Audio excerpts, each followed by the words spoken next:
Bonjour à tous, on se retrouve aujourd'hui pour comprendre un petit peu mieux d'où vient l'idée de simplification de fractions. Alors, on va partir d'un grand rectangle ici qu'on va appeler l'unité, donc c'est un cake si vous préférez, voilà. C'est l'unité, c'est le point de départ. Maintenant, qu'est-ce que c'est par rapport à ça que 1/2? 1/2, c'est lorsqu'on a coupé le cake en deux parts égales, une des deux parties.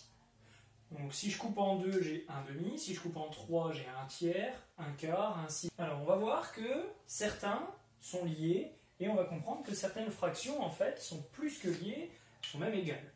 Donc, par exemple, je vais couper en deux parts égales 1/2. Voici ce que je veux obtenir. 1/2 est entièrement recouvert par deux parts ici de couleur noire. Je regarde dans mon éventail de couleurs, le noir représente 1/4. C'est-à-dire que si je coupe 1/2 en deux parts égales, j'obtiens 2/4. Je remarque donc que 1/2 c'est 2/4. Qu'ai-je fait? J'ai plus divisé par 2, j'ai divisé par 4. J'ai coupé en deux fois plus petit. Ici, j'ai multiplié par 2 le nombre qui était au dénominateur. Sauf qu'en coupant pour avoir des parts plus petites, deux parts sont apparues. Donc le 1 du numérateur a lui aussi été multiplié par 2. On retrouve une propriété qui a été donnée dans le cours, qui prétend que lorsque l'on multiplie par un même nombre en haut et en bas dans une fraction, on ne change pas la fraction.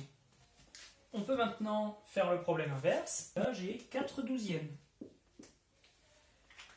Est-ce que cette fraction, on ne pourrait pas essayer de l'exprimer un petit peu plus simplement? Je vais essayer de voir un petit peu. Donc, par exemple, tiens, je vais essayer avec le marron, avec les huitièmes. Ici, on ne peut rien dire de plus, ça ne se superpose pas. Donc, avec le marron, ça ne va pas fonctionner. Donc, je ne pourrais pas exprimer cette fraction sous la forme d'un nombre entier divisé par 8. On va essayer de l'exprimer en sixième.